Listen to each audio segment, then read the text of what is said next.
আমি কোনোদিনও ভাবতে পারিনি আমার জীবনে এরকম কোনো মুহূর্ত আসবে। আমার মতো একটা মেয়ে ভর্তি হয়ে থাকবে হসপিটালে।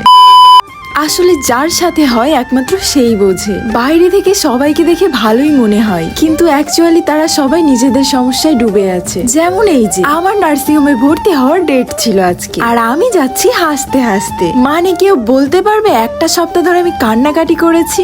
এবার তোমাদের সবার একটাই কোয়েশ্চেন, আমার কি হয়েছিল?